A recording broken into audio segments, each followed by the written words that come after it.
What's up, guys? Welcome to the Saturday show. This is a show where we like to go through, pick out your comments throughout the week that we do Newswave, and see what you guys had to say and respond to them. It's a lot of fun, and you guys left a lot of good comments this past week, so I picked a few extras as well to go through. First, we're going to, of course, start with some news that's kind of come out here. It looks like we talked about the hacking community and the Switch. A few people getting banned, just two right now from what we've seen, and it didn't even really have anything to do with being on the Switch itself. More so downloading from the eShop using an application on your computer and pulling data that way. Nothing really related to actually using the Switch, and it looks like some people are taking notice that Splatoon 2 appears to have hackers or cheaters that are actually playing with modded weapons that seem to give them a very unfair advantage. Now, seeing hackers in games on consoles is not a new concept. We see it with a lot of games, whether it's aimbots and things like Call of Duty or flying warthogs in Halo 2. I remember that. It was a long time ago, though, so it's been around for quite a while. Ever since we go online with consoles and people have been hacking them, there have always been cheaters that have made their way online. The only thing is, generally games have, at least to some degree, if it's competitive, some kind of anti-cheat system built in, so it can detect them and then ban them after a time. Sometimes it takes a little longer, other times it's like instant. As soon as you pop some kind of hack or mod, you get kicked off. I think Halo 3 got to a point where it was just kicking people out really fast. Sometimes it would end the game if they were the host, because it would just rip them out of there, but they would at least get rid of them and it wouldn't affect your rank or your score or anything, or really your experience. That's the biggest issue here, right? Is your experience being affected by hackers. Well, it looks like some people have taken to the Nintendo Switch Reddit, put a whole thread up with proof and screenshots and videos, and it also looks like the Switch version of Splatoon 2 does not have any anti-cheat system in place, which is odd because the Wii U version did. This appears to be a bit of a downgrade actually from the Wii U version. They even have people using the Octolings from the expansion coming up because they're strangely already built into the game.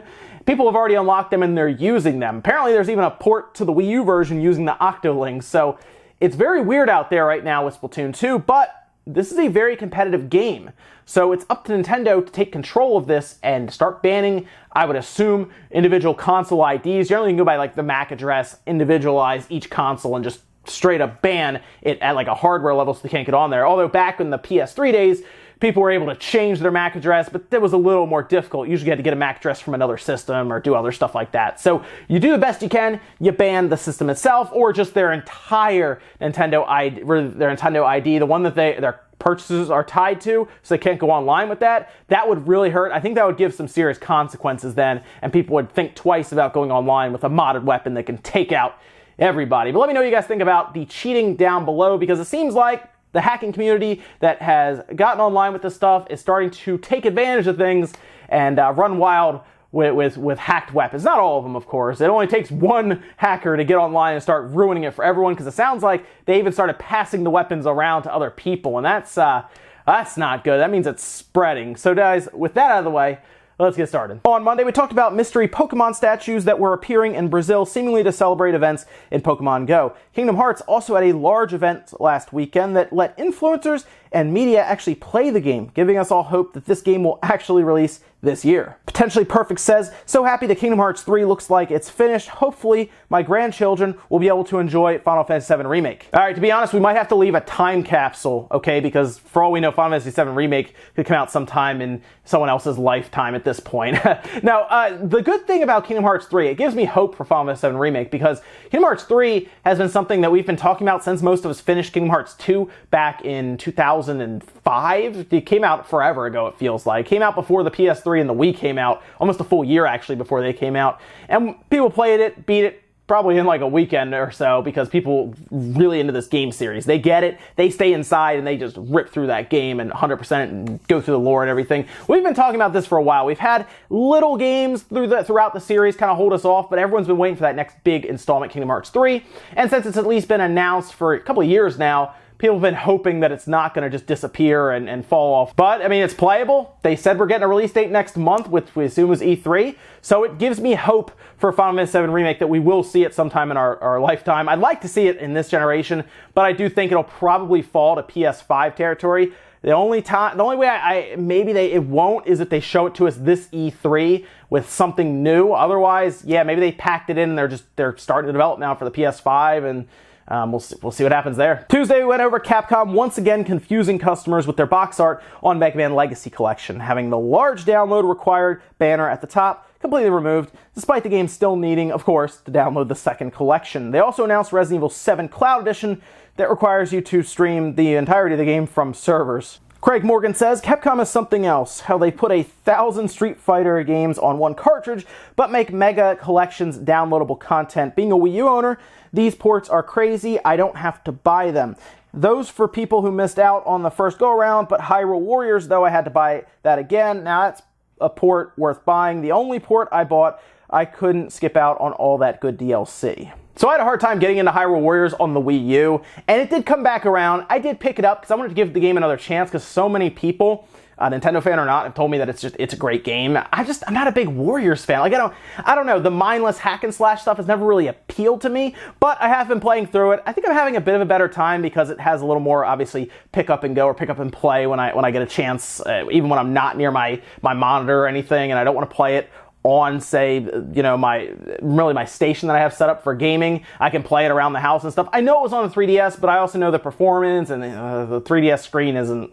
After seeing the Switch screen, I really don't feel like going back to that. But it does seem easier to play. All the DLC is there. Capcom is just Capcom. You know, they wanted to make Mega Man collections, and we're going to see the same thing with the Mega Man X Legacy Collection coming up this summer. They wanted to make them two SKUs to, I guess, sell them differently. And they wanted to keep it that way with the Switch. Sure, they probably could have put everything on one cartridge. Actually, I can guarantee they could have, because they would probably have needed no more than a 4GB card, which is fairly cheap, as we see, Bethesda use 16GB cards for their games. I think they could have done that. I think some people would have paid, an extra couple bucks to get it all in one cart, all in one spot, but they didn't, and they removed that banner, so I've already seen some people online confused as to why they have to download the second collection.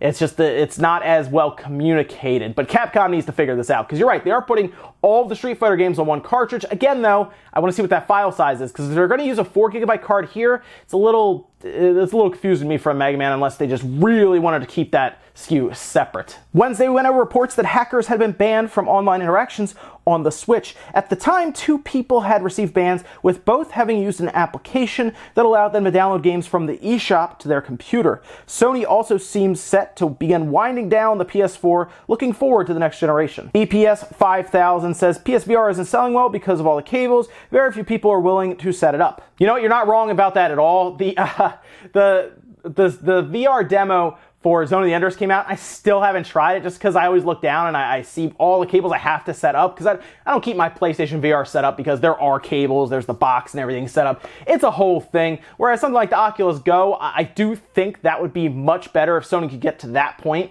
where a lot of it's built into the system itself, and then you literally just pick up a headset that you have charged and it works, and that's it. They have to get to the point where they don't need that camera, but I don't know how long it'll take them to get to that point. Maybe you just have to buy a camera along with it. But if they can get to the point where you don't have all of these things set up, it's wireless, you just put the headset on, you turn on your PlayStation, you go, much easier. But that will be the next step for VR, is getting to that wireless, almost all-in-one setup. I know it won't be all-in-one, but if they get to the point where it's like the Oculus Go, but with PlayStation VR experiences, that is where the money is. That's where it'll actually take off. Because trust me, trying to explain, for example, to a mainstream consumer, like, let's say, your parents, hey, here's PlayStation VR, why don't you go ahead and set it up? Yeah, that's probably not going to happen. TS2 says, jailbreaking does not equal cheating. You sound paranoid about hacking, dude. Well, no, it doesn't, but the Splatoon 2 is already kind of getting overrun by it now. It's at least becoming prominent to the point where people are noticing and making full threads, and people agree, and it's getting passed around now. And I'm not saying it always equals that, but from what I've always seen with online interactions, if it becomes easy to hack something and people can do it, and they realize that they can then win online and have fun cheating, they're going to do it. At least someone is going to do it. Probably not the majority, but there will be some people who go that extra mile to then make a hacked gun that lets them take out everyone. They want to use auto aim, so they run through a crowd of people and their reticule just takes everyone out because it's all headshots.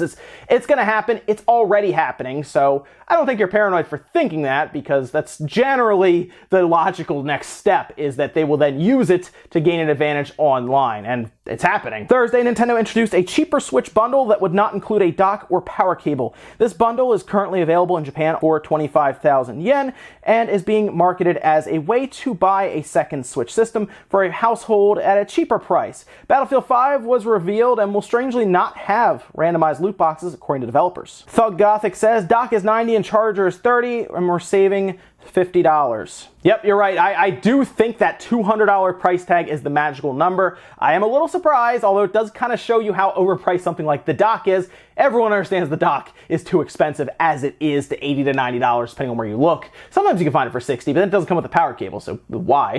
The dock is very expensive. The power cable at $30 I think is a little expensive. I think the power cable should be like 20 bucks, if that. So yeah, the dock, we know it's expensive. They probably could shave more off of this price tag. I'm really set on that $200 sticker price if they can get it there. I don't know if they have to remove anything else. Like I said, get the Joy-Cons off there, sell it for like $190 and just sell just the tablet unit because people have multiple Joy-Con controllers. I think a lot of people do at this point. But if they could get the Switch unit Joy-Con controllers and like the straps down to $200, it will be even easier to sell a Switch, especially if that was in store with a bundle completely marked, of course, that there is no AC adapter. That needs to be a thing. Then yeah, they'll sell them fairly easily. I mean, at that price, you're almost, I mean, you basically are at new 3DS XL price. So why wouldn't you just buy the Switch then? Difford says, a 2-hour Microsoft presentation. Prepare to bring a pillow, guys. I would rather a 2-hour Nintendo Direct. John, will you be able to give us all the times for all the presentations before E3 kicks off? Also, looks like you're very excited for the Mega Man X Legacy Collection. I definitely am as well, and then Project Octopath.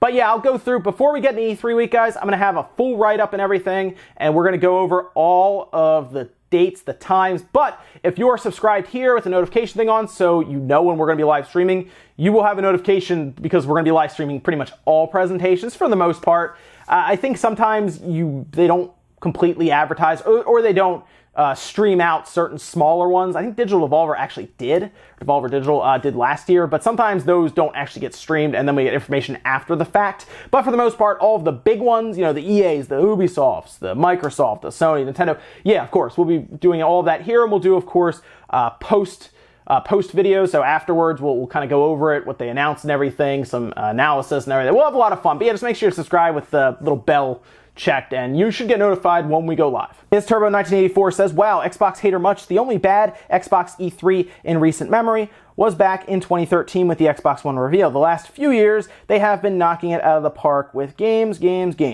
As far as not having much currently going on, all of their first and second party studios are currently occupied with current projects. State of Decay 2 is hot off the presses, as well as Sea of Thieves just got released in late March. Not to mention, other than Crackdown 3, we have Ori and the Will of the Wisps.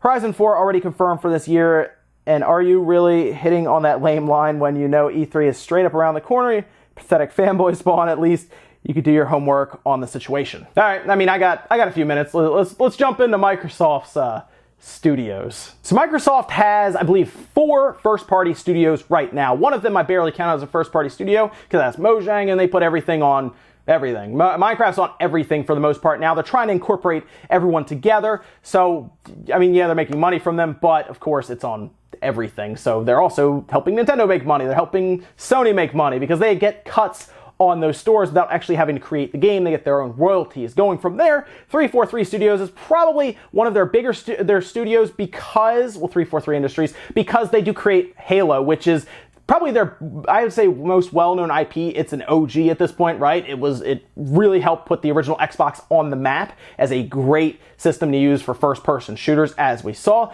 We assume they're working on Halo 6, so that's one, right? The Coalition is next. They're working, we assume, on the next Gears, because it's what they are allowed to work on, apparently. Probably their best studio is Turn 10, though, because they do come out with a Forza game every single year, and as you mentioned, Forza Horizon 4 is probably coming this year. Rare is their last one, and they seem tied up with Sea of Thieves. I didn't mention Sea of Thieves or State of Decay 2 because neither of them managed to crack 70 on Metacritic. And yes, those scores do matter because people like Cory Barlog will break out into tears on camera over getting 94, 95 Metacritic score on average, and then places like EA do come to the table with bonuses for their employees around those scores. So yeah, they do technically matter, and Microsoft has had a very, very hard time creating a new IP that can crack 70 at this point. That's just the way it is right now. Ori is going to be a great game, but it's not a game that's going to sell the Xbox to people out there because it's not a strenuous game, and those people can play it on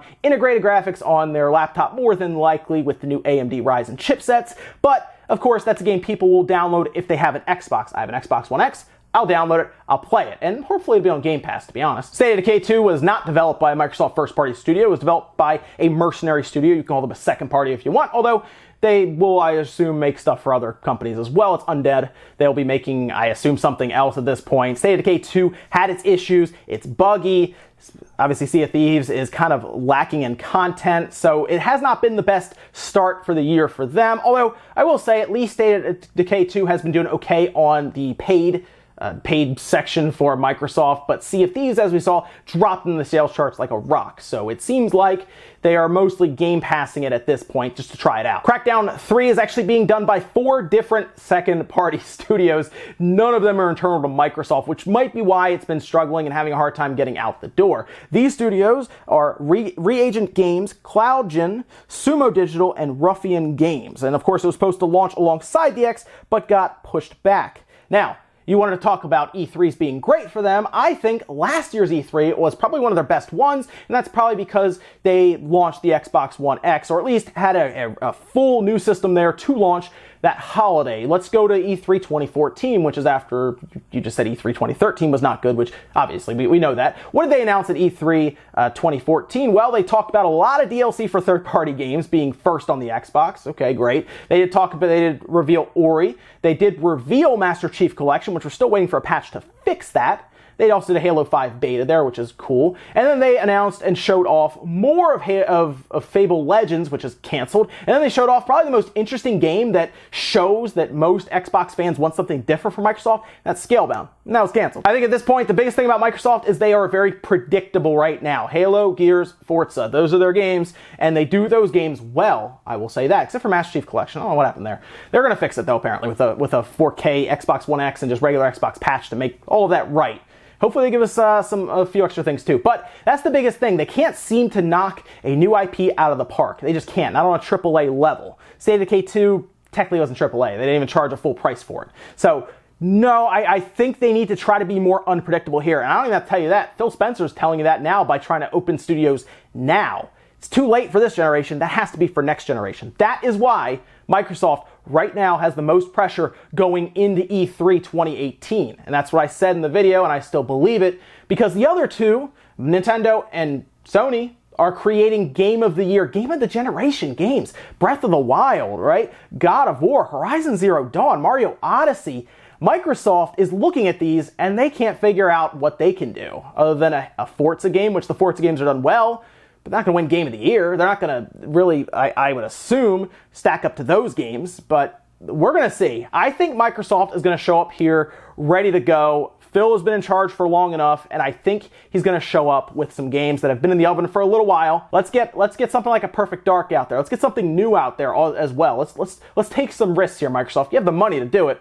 Let's do it. Finally, on Friday, we talked about Resident Evil 7 Cloud Edition having a rough launch, at least outside of Japan. When used in the correct region, the game seemed to play okay with latency that is expected from a fully streamed game. Sony also let on that they have been internally discussing the possibility of a Ps1 Classic system similar to the NES Classic. Nothing has been announced at this time, though. Firetail says, the main problem I see with the PS1 Mini would be licensing. The Nintendo Minis almost exclusively have games they hold the license for, and a few where they had to buy it. But for Sony, almost everything good is most likely licensed by Square, Konami, Capcom, EA, or companies that got bought by said companies. Yeah, you're absolutely right about that. That's the biggest issue Sony's going to run into is licensing, because when the PS1 first came around, they mostly had third parties. They were actually a third-party machine for a little while there before they could get some of their own games out there. And then, of course, places like Activision now hold the license for things like Crash Bandicoot, and that's why it's going to all the systems.